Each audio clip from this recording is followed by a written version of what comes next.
I'll do a very, very brief introduction with Charles. Some of you have already at least very briefly met Charles. And as you know, there's quite a few plans to build on those conversations. And there's all sorts of exciting things going on here. Some of you won't have met Charles, but you're here for a reason that I do intend to make further introductions and follow up here. So it's been an extremely interesting year and a bit. I must say, I was introduced to Charles through someone in the network, as these things go. You all know how that goes. And it's been quite unbelievable to learn the nature of Charles' project and the scale of it, and just how much it's going to affect so many things around the world, and how many people can be possibly involved in what's happening here. So I'm not going to say too much more about that. We have it straight from the man himself this morning. And a brief mention also, this is a very small gathering get together. And later this year, I think I've mentioned to maybe most of you already, but later this year, I think we're on course for Charles to visit here in Ireland for what could be a very significant event, supported and hosted by Kovess, who you will all know, obviously. And we've made some connections with Charles to people in Kovess here, and they've embraced the idea of what Charles is doing and the reasons for it. And it looks like we're going to organise a very significant event in their food research development centre out in Ashton. And there could be 200 plus people at that event. You'll all be invited. And Charles will be the keynote speaker, but there could also be a very interesting panel of other speakers as well. So that's me. I just want to introduce Charles, who's become a good friend at this stage, and some very interesting thoughts and information for you around the role that hemp, and I think particularly industrial hemp, that's probably an important clarification. Industrial hemp is going to play in the world as we know it. So over to Charles. We're going to go on till, I think Charles will do maybe 30 odd minutes, bit of Q&A. I will wrap up at 9:20. I do have to head off to something 9:20 on the dot. But over to you, Charles. Very good. Great to be with you. Thank you for organising, Alan. Thank you all for turning up. And for those of you who are watching this as a recording, welcome. If you couldn't be here live, we are recording it. And so any of you that want to share it with other people as well, we will facilitate that. If you want the slides that I'm sharing with you, I'm also happy for you to have that. Alan, I will email it to you, any of you who want it. Any of you who want to be on my standard email list for hemp matters, you're most welcome. I was an international tax lawyer for 20 years. I changed career 31 years ago, and I've been a motivational speaker since. I'm Australasia's passion provocateur, and I've been involved for 12 years with hemp, because I got seduced to help commercialize what I'm going to show you 12 years ago by Adrian Clark.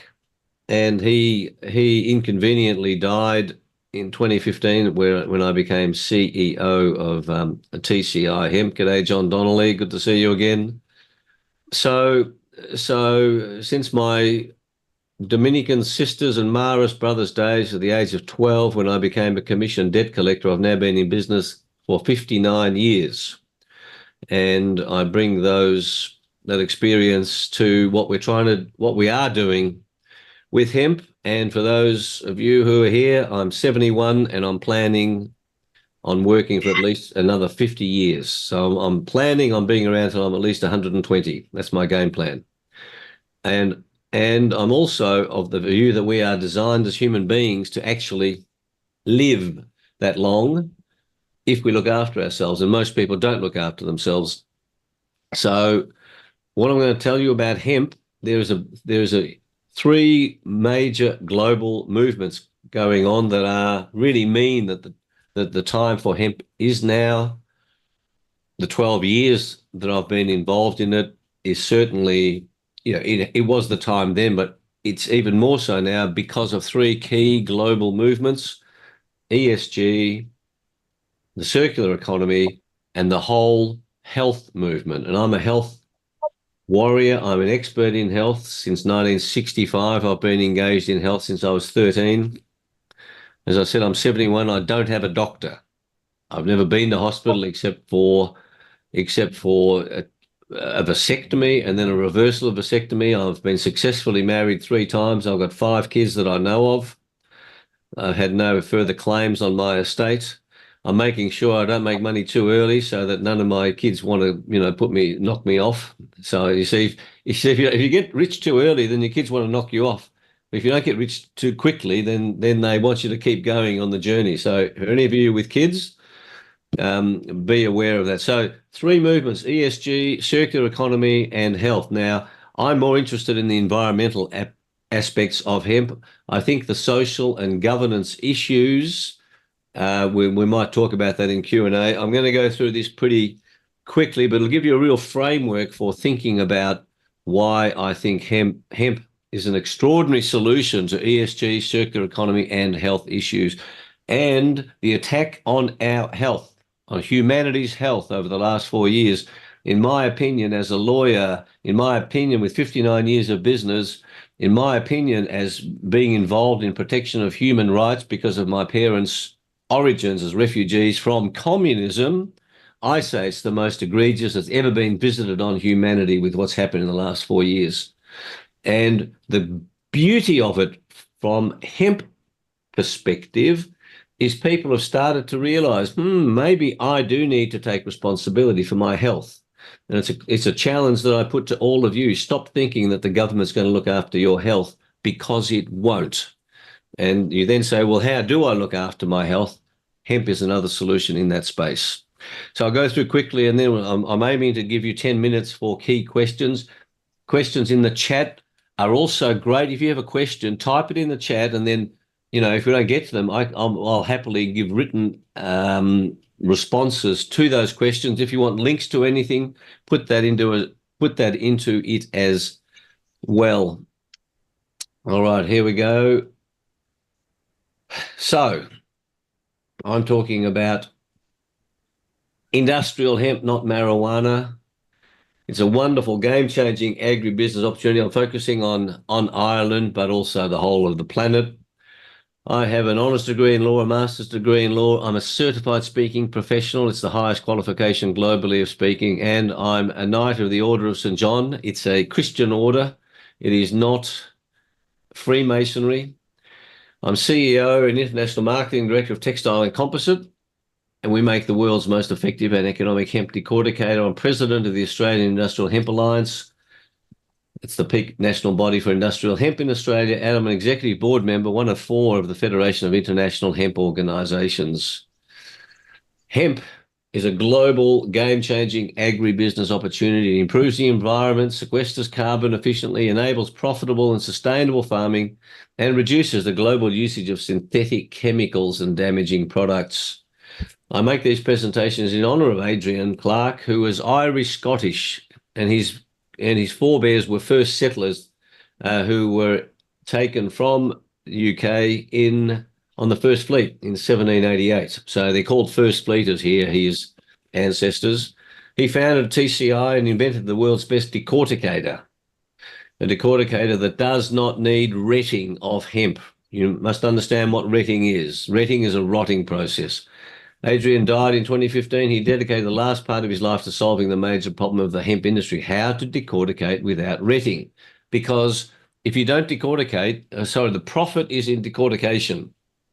You can't make enough profit just by selling seed.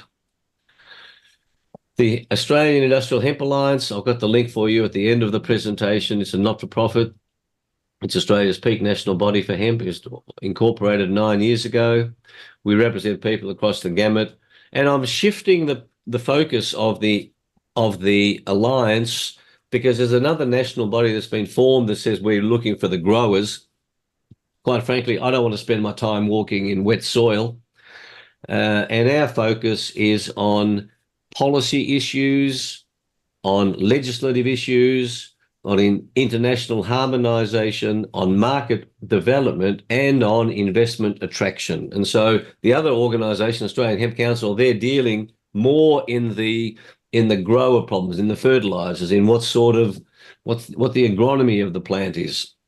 even though textile and composite, I'm going to tell you about, we're in the hemp processing business, but this peak body that we're going to shift our focus away from the growing side particularly. FIHO, its website is fiho.org. It was formed, the first idea came 5 years ago. It was formally incorporated 2 years ago. I'm the secretary. There are 4 executive board members, nine directors.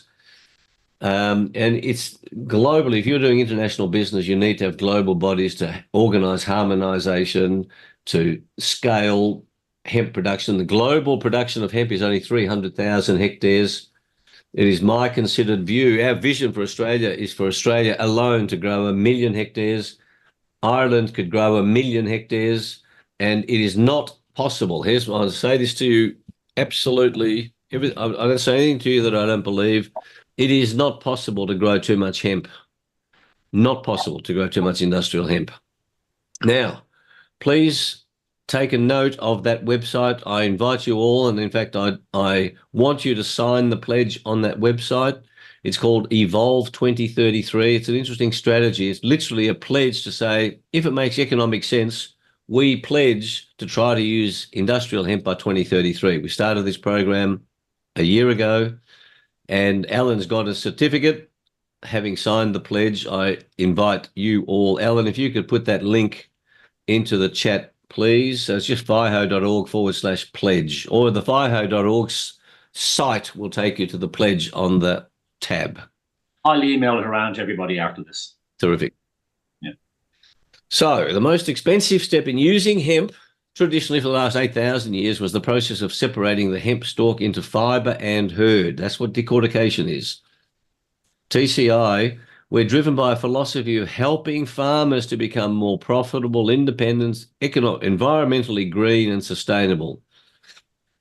Adrian invented and developed the D8 decorticator over the past 30 years. It's our 30th anniversary. He started this in 1994. It eliminates the expensive processing cost of retting. And I really want you to get that this retting has been the problem, which is the reason why hemp, one of the 2 reasons why hemp is a cottage industry rather than mainstream. The second reason is PI, called political interference. So they're the 2 reasons. So how come this crop isn't booming? Processing costs, but political interference as well. I haven't got time to go through. I'm happy to answer questions on that if you wish, but 1937 is the crucial year when America went stupid on hemp and defined it as marijuana, which we now call these days high THC hemp or high THC cannabis. THC being one of the 200 cannabinoids in this plant, only one of which is psychoactive. That's tetrahydrocannabinol. We are not that, but let me just, in terms of the health scene, in terms of understanding the health scene, you have an endocannabinoid system inside your body. Your body needs cannabis. Now, if you don't have what you need, your body makes adjustments. But if you want your body to function well, you need cannabis. For a start, you have hemp. You take hemp seed oil on your salads, have hemp seeds on your breakfast, lunch, and dinner. Julie and I, we put it onto every single salad that we have hemp seeds generally available. Your body needs cannabis. That's why I said this is a crucial element in human health.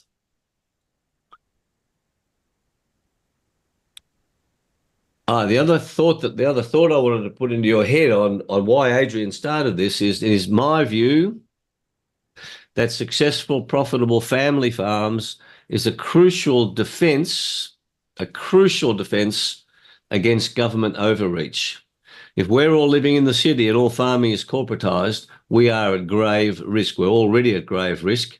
And my parents who went through World War II in Hungary, they experienced, and that's why I've got an organic farm that we've had in our family since 1976, 48 years of no chemicals. When you are on the land and producing your own food, you can tell the government to get stuffed. That is mine. I'll say that to any politician you care to put before me, because they will take away your freedom at the drop of a hat if it means they're going to get votes. I must have been raised by Irish grandparents, Alan, when I think about this. Preaching to the Irish on freedom, golly gosh. Anyway, so for the past 8,000 years, the only way to separate the hemp plant was to commence with retting the stalk. It's a rotting process designed to break down the molecular bonds within the plant via biological action. Retting can be achieved in a number of ways. You can soak it in hot water. The Chinese do that. You can leave it in the field for 3 to 6 weeks. The Irish do that. The English do that traditionally because it's wet enough. Or you can steam the stalks, which they do in Korea, or a combination of that depending on the weather.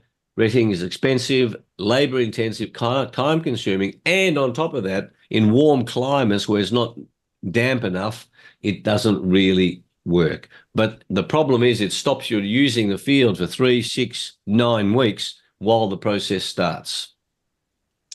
In hemp, there are opportunities, highly profitable opportunities for farmers, investors, designers of machinery, industrial products and systems, manufacturers of textiles and composites, food and cosmetics manufacturers, retailers, agricultural machinery suppliers, and ag support services, including for agronomists. And one of the issues that I urge us to do is, Alan, we need to get agronomists understanding what I'm sharing with everybody here, because each agronomist in Ireland has 500 to 1,000, or maybe 200 to 500 farmers who they share information with.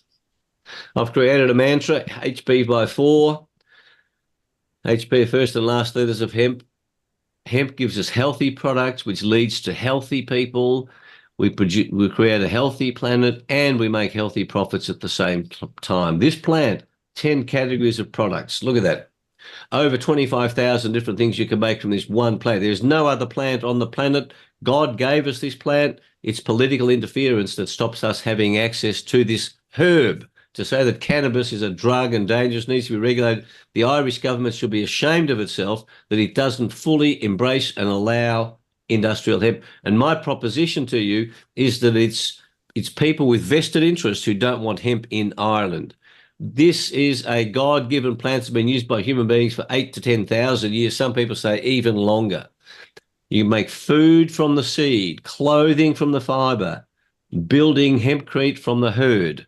But you can also make building materials from the fibre. Medicine. Now, the medicinal cannabis is made, and it's a whole sequence, as you know, from food to medicine. And then one of the great mantras is, let food be your medicine, let medicine be your food. You know, from food to nutrition to nutraceuticals to medicine. The medicine in plants is a whole range of cannabis-based plants, some of which, CBD, for example, is zero psychoactive. You can have wonderful cannabinoids without having the THC drug component. The medicine is done by extracting from the flowers and the buds through a CO2 extraction process the essence of the cannabinoids. Fuel, biofuel, diesel from the oil in the seeds, and ethanol made from the herd. All right, so ethanol, you could literally power all electricity generators with ethanol made from hemp, an entirely green process. And then we haven't got time to talk the politics of energy, but ethanol from herd solves the whole question of renewable energy.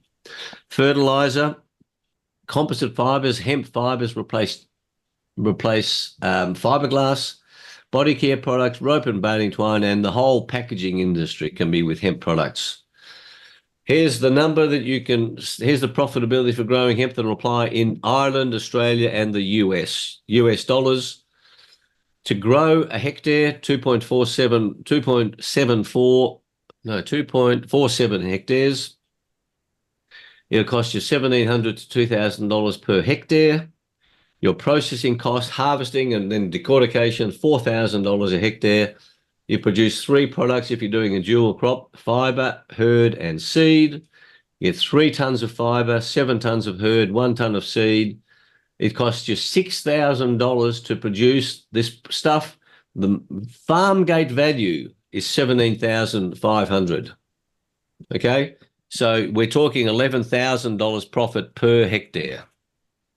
And by the way, these numbers I'm quoting for you, the price of fibre and herd, I've been using the same numbers for 10 years. So that's another question you might say, why is that? That's another big question. We're tracking well. We'll be finished in 15 minutes and there'll be 10 minutes for questions. There's a cross-section of the hemp stalk. The herd is the 70% by weight. The fibre is around, it's called bast fibre. If you ever heard that term, it means the fibre is around the core of the plant. All right. Unlike wood, where the fibre is through the whole tree, on a bast fibre crop, which also includes flax and kanaf and rami and hemp, the fibre is on the outside. So decortication is you take off the fibre from the herd, and then the herd makes all these products, the fibre makes these products, and then the whole stalk can make these products. That's what a great fibre crop looks like. 3 to 4 metres tall, grow in 90 to 100 days. In Australia, you can get 2 crops. In Ireland, you get 1. 3 tonnes of fibre, 7 tonnes of herd on average. Some crops like this, when you look at that fecundity of that crop, you get 15 to 20 tonnes of biomass per hectare. Note the minimal branching on these stalks. Why? Because they're planted close together. If you often see hemp plants, if you plant them wide apart, they get bushy, they produce more seed, but it's harder to decorticate the stalk. Here's our D8 decorticator that's 500,000 US. This overcomes the problem of retting. Literally, you cut this stalk that I showed you, just cut that and put it straight up this. There's a inlet there, a conveyor goes up there, it's decorticated here, the herd comes out here, and the fibre goes out the back. You get 2 piles of materials, all electronically controlled, safety mechanisms. It's registered for safety in EU and America, Canada, all around the world. So $500,000. The return on investment on this machine is ridiculous, so high, in fact, that people don't believe it. I'm telling you it's true. Here is all the electronics that drive this machine. You can run it off a tractor PTO or a standalone diesel motor of 75 kilowatts or 3-phase electricity.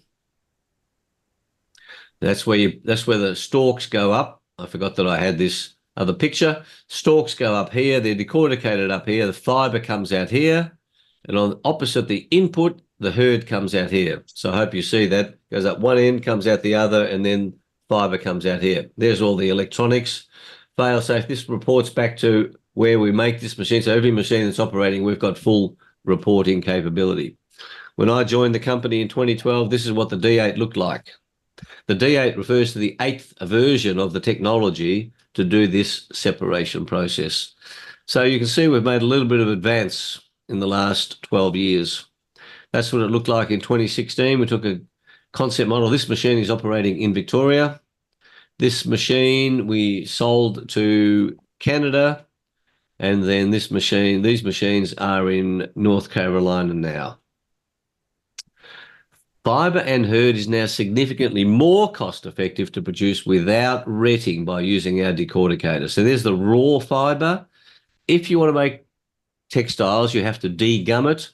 So that's called a cottonizing process or a degumming process. So you can see why my T-shirt that's made out of hemp can go from this raw fibre to this beautiful cottonized material.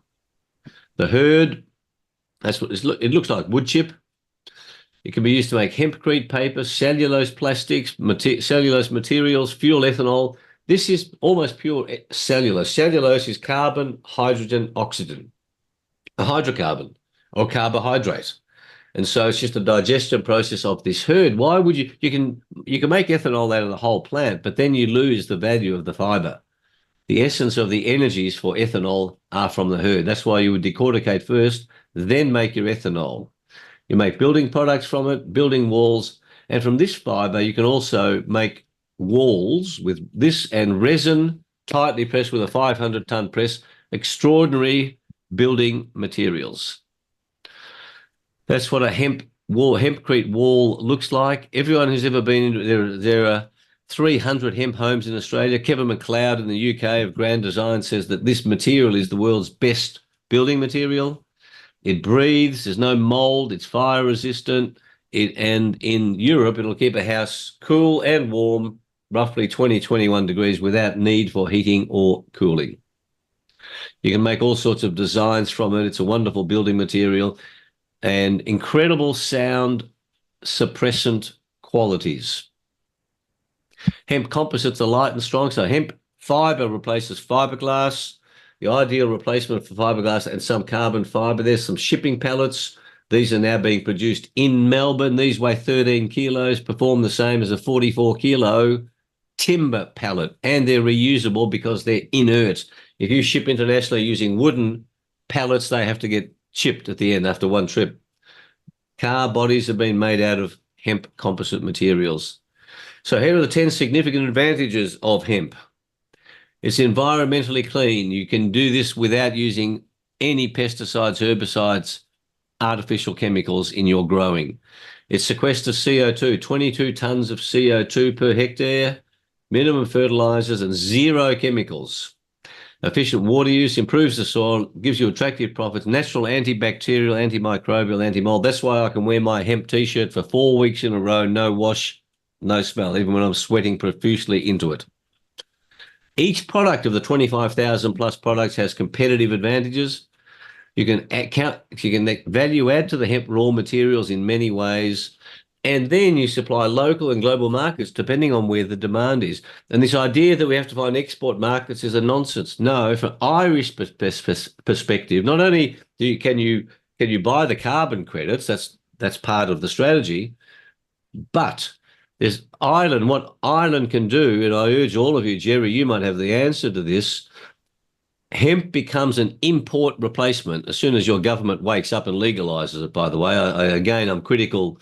I don't want to spend any time lobbying the Irish government to legalise hemp. That's your job. When you see the benefits of this, it's a disgrace that it's not. So the point is, think about replacing Irish imports. What does Ireland import the most? And anyone who has a business model of producing stuff to export to America, I say forget it. That is a bad strategy. There are much better places to export hemp than America. The best value-added hemp-based products to focus on the next 5 years for local and global markets are clothing, textiles, biodegradable weed matting. This replaces plastic, black plastic for weed matting. Hurd for hempcrete and other buildings, fibre for insulation to replace fiberglass. It's very bad for health, fiberglass. It's a secret globally how bad fiberglass is for health. Hurd for horse bedding and poultry bedding, antibacterial, antimicrobial. Seed for planting or export, seed for food, seed for cosmetics. It comes from the oil. Hemp seed is a wonderful base for cosmetics. Fibre for composites, fibre and hurd for edible food containers. Just imagine food containers that are then eaten by the pigs because it's made from hemp. So after you deliver the food, the pigs can eat it. Fibre and hurd can replace all plastics, almost all plastics.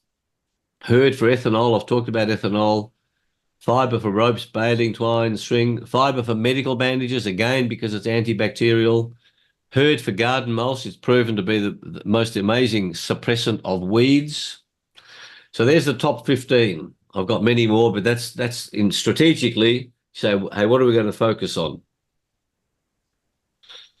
So then we need successful competition now requires 5 strategic initiatives to generate market demand rather than farmer push. Our drive as an industry body, AIHA and FIHO and TCI, is to drive market demand. We've got farmers who can grow, but the Irish have got plenty of farmers who can grow this stuff.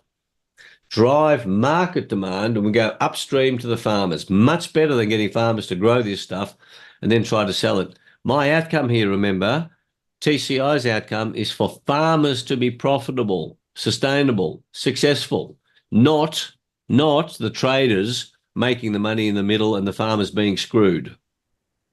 Secondly, Embrace an abundance philosophy and not one of scarcity. The markets for this material are enormous. Avoid commoditization. All of the traders want to commoditize it to make it easy. That screws the farmers. I want everyone on the supply chain to make money here. And you can, because this is a high value, high performing product. It's the world's strongest natural fiber. It's a superior product. You don't buy market share by price. The fourth strategy is to harness the skills, experience, and relationships of people in Ireland to say, hey, what hemp products should we produce here? And that's why I talk about import replacement. And then you supply the hungry markets that want the products in Ireland. And then if there's demand from overseas, great. But replacing imports in Ireland is a winning strategy. And then educate local and global businesses that are committed to ESG and circular economy principles that industrial hemp is the solution. And I say to you that it is. I made 5 recommendations to the Victorian Government Parliamentary Inquiry into hemp, and this is the big picture strategy. Number 1, governments remove unnecessary impediments. We've got unnecessary impediments in Australia. If I had time, I'll take you through those. So the government said, what should we do? Well, I'm saying Ireland should legalise and make this crucial distinction between marijuana and industrial hemp and stop treating industrial hemp like marijuana. Secondly, large companies need to educate themselves on hemp solutions and then invest serious funds to create the solutions. 3, large investment funds, super funds and investors that wish to save the planet need to put money into hemp to convert it from a cottage industry that is unnecessarily blocked by governments and red tape in one of the world's major industries, which is what it will become. Fourthly, government authorities are risk averse and unwilling to innovate without incontrovertible proof. Such authorities must shift that attitude and give preference to hemp solutions. So our big strategy, and number 5 is the people of Victoria, Australia, people in Ireland need to demand hemp products and solutions. So these were my recommendations to the parliamentary inquiry. But my number 1 marketing strategy in Australia is to get state governments and federal governments to specify hemp textile uniforms for first responders of police, firemen, ambulance, and at a national level that the federal government specifies hemp textiles for defence personnel uniforms. And if the government came out and said, we will give priority to hemp textiles, you watch what that would do. To give you one story on that, in Australia, the Premier for the state of Victoria, where I live, 5 years ago, said we're going to legalise medicinal cannabis. That one announcement led to $700 million being raised on the Australian Stock Exchange alone for medicinal cannabis, which is nowhere near as prospective as is industrial hemp. So if a state government came out and said, we want hemp textiles for first responders, by the way, who are wearing shitty, cheap, synthetic clothing that smells like crazy after half a day in the heat, if that one announcement was made, and if Ireland did the same thing, there'd be an explosion. Now, there are vested interests, I've told you that, who don't want this to happen. I know who they are. You can work out who they are. Politicians don't make decisions based on logic, as you know. Just follow the money trail. AIHA, Australian Hemp Alliance, we promote organic, level 1, biodynamic, level 2, and biological farming, the highest level practices and production. You can get fantastic sustainable yield without the use of chemicals. Hemp will enable regional industries in Ireland, in any region, and economies to flourish. I say industrial hemp without retting can make an immediate, inspiring, nurturing, positive, sustaining, life-giving difference to our planet. Your job is to share these ideas and do something about them. There's my details, and that was the last slide, and we made it with 20 seconds to spare. So I'm open to questions. I could talk for 3 hours, by the way, just in case you were wondering. Yeah, I have learned Charles is quite good at talking, but let's agree it's very interesting stuff. So that's absolutely fantastic, Charles. Thanks. Look, guys, we've got a good 10 minutes. So over to you guys. Questions, answers, thoughts, comments. And just in simple terms, Jerry, you and I talked about this possibility. of an accounting practice buying carbon credits by investing into a hemp field. Okay, take a 100-hectare field, 22 tonnes per hectare, 2,200 tonnes of CO2 sequestered. That would cover all of the net emissions by an accounting practice. Okay, so you buy the credits and then you get the profits from the hemp crop as well. So that's just one way that you would practically, any industry can get the carbon credit benefits if you want to get to net zero. Yeah, I suppose thanks for that. I mean, like, it's fascinating. I'm always interested in developments such as this, and I have a sort of like a lot of people, a growing interest in the environment and so on. So I get where you're coming from. I think if you were to ask me how many times it's come up at a partner meeting about our carbon credits, I would say never. Yeah, correct. So, That's I get that. Yeah, so, and I think that's whereas maybe something Charles is not maybe is fully familiar with, but there is legislation now on this whole ESG area in terms of what companies have to report. It's kind of a name and shame thing. Now it covers everything. It's in the whole ESG environment thing, everything from the gender pay gap to the Modern Slavery Act to et cetera, et cetera, et cetera. So it's a very wide requirement, and I think our guys internally tell us there's 1,000 touch points that companies have to respond to, and that's going to be starting at the larger companies and it's working its way down, but it's coming very, very rapidly. So Jerry, because we're tight for time, let me just make the observation. I've been an organic farmer for 48 years, and to me, climate emergency is a total scam. However, pollution and soil health is a major problem that we got. Okay, so for the reason why we're doing that doesn't matter as much as planetary health. But I've studied this for a long time. I'm trustee of a Global Energy Network Institute, and I have absolutely no concern that human behaviour is causing the climate to change. So that's where I'm coming from. But hemp fulfills all that stuff anyway. And by the way, I don't know many people who genuinely in Australia, when you look them in the eyes, I'm desperately worried about students who have been defrauded by their teachers are worried about climate emergency. But no one comes to me and says, how wonderful that you're doing this. Everyone in the universities has to say they're in favour of it because they get no funding if they dare to question it.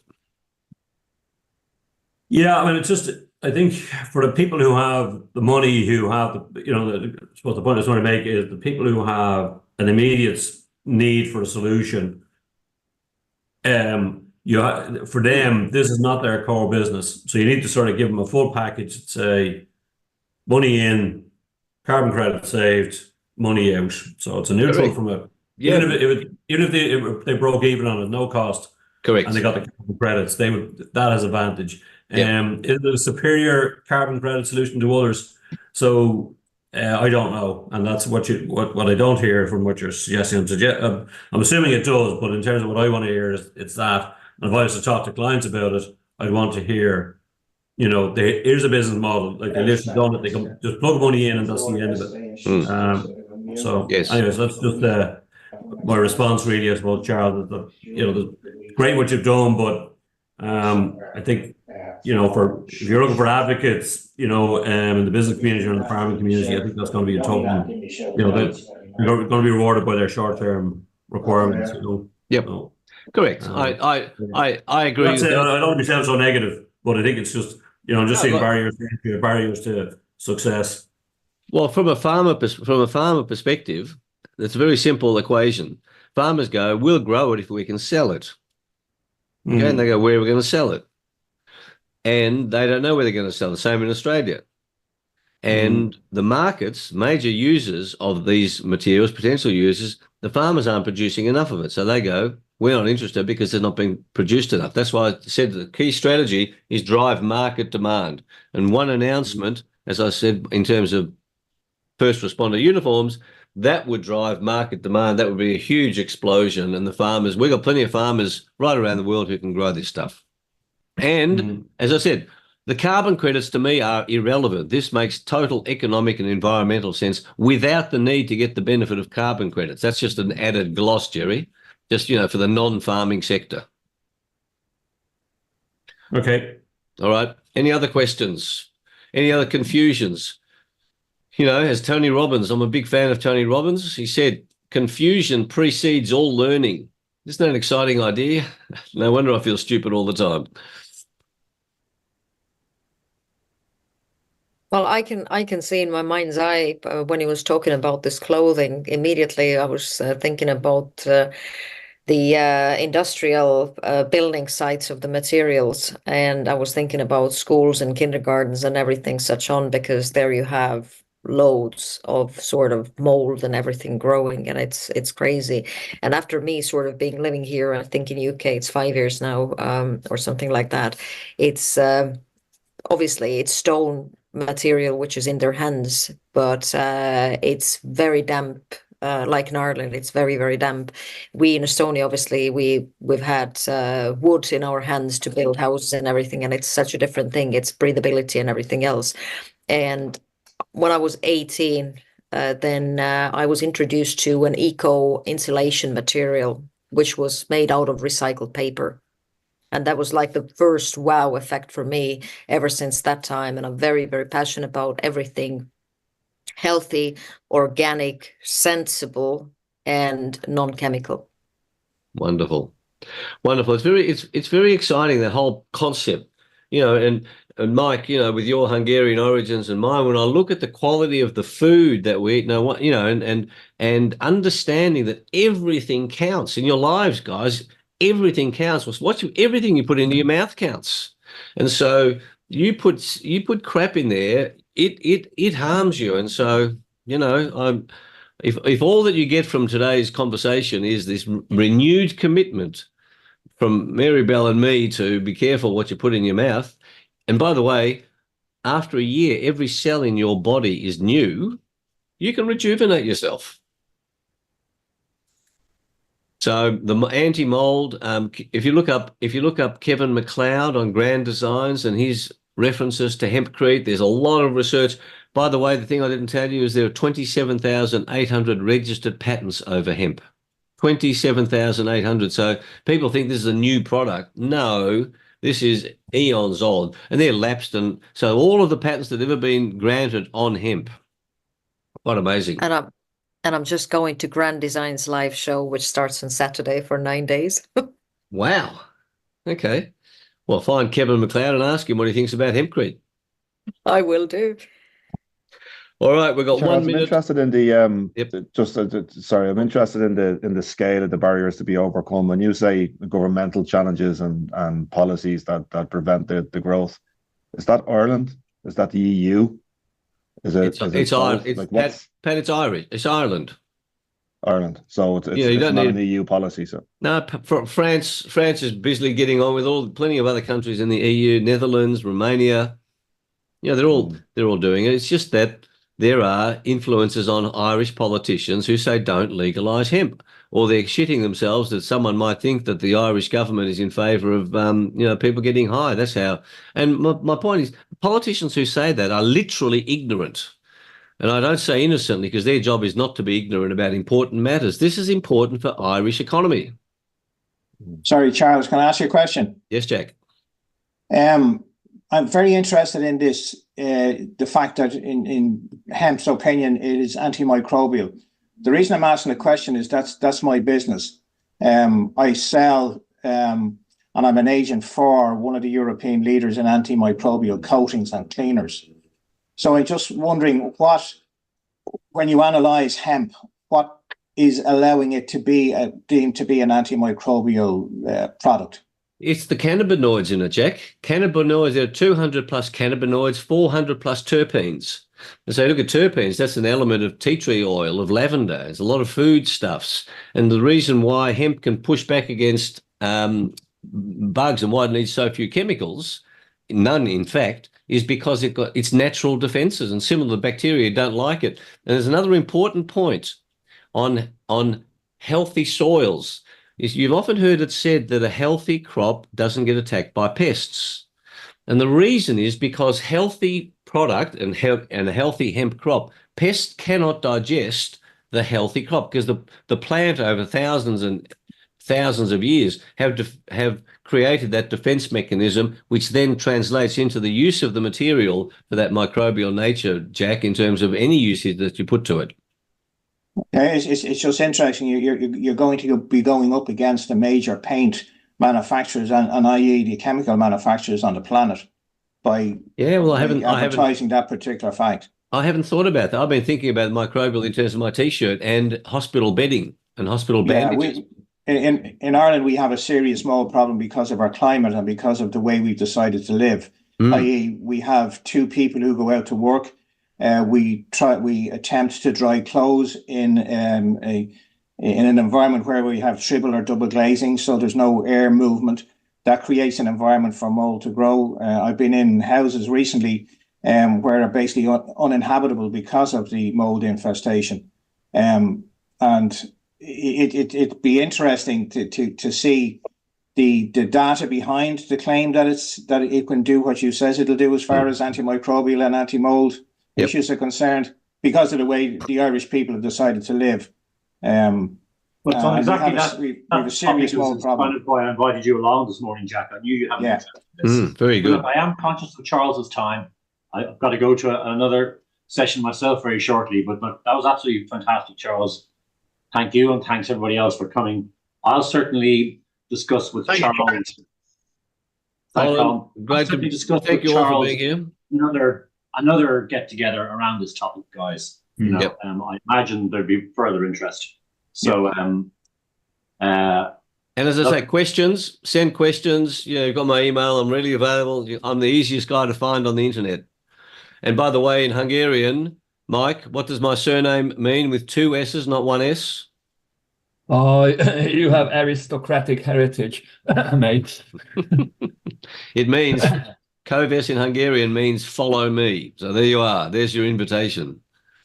Follow me in the land of hemp. Thanks, Alan, for organising. I've got to go. You've got to go. It's 9:20. Great to meet you all. John, good to see you. And Jack, by the way, Jack, I love the first three letters of your name, MCG, the Melbourne Cricket Ground. Great place to be. Okay. Very quickly, Charles, Francesca joined us. I'm guessing, Francesca, you got the hour of the time zone confused, Francesca, which is a little bit of a shame. Yes, I did. I did. So sorry. I very much want to get Charles and Francesca talking, guys. I'll follow that up. I'll love that. in the very heavily in the textiles industry, so definitely need to have a conversation there, guys.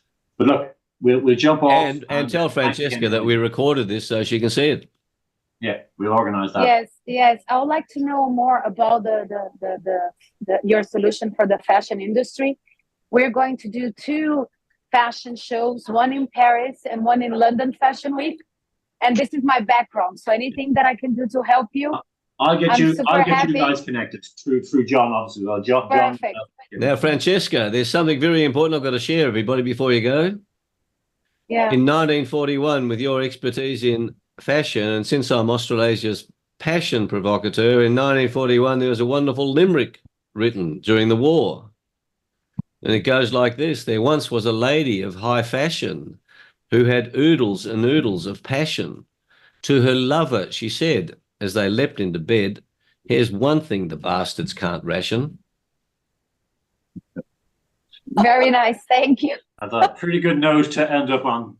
Thanks, everybody, for coming. Thank you. Bye, everybody. Bye-bye. Okay. Thank you. Thanks, Bye. Alan. Bye-bye. Bye. Bye. Bye now.